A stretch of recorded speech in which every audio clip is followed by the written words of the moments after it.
I'm sitting here in the Chardonnay barrel cellar with the 2023 Chardonnay quietly and peacefully maturing.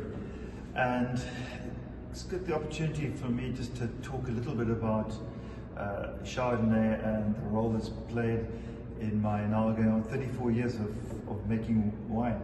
Chardonnay is the one white grape variety that has truly romanced me. It's a wine that just is immediately attractive.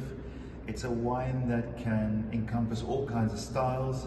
And it's a grape variety that also is fairly Catholic in its preferences where it wants to grow and where it's happiest.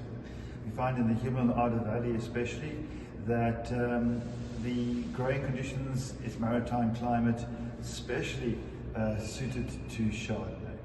However, this is, to me, the queen of grapes, but yet in its juice form, in its unwooded white form, it really is quite a bland grape. And it's quite puzzling. You really scratch your head about why then does it have this title of Queen of Grapes, as I assert it does. And it's because there's this relationship between Chardonnay and oak barrels and wood. It's a relationship I kind of think of almost like white lines and tarmac roads. They need each other. And especially with Chardonnay in barrel, it's a wine that becomes framed, pitched, and flavors drawn out when it has a time to either ferment or mature in barrel. Some of the most compelling white wines, in fact the most compelling white wines in the world, are made from Chardonnay grapes.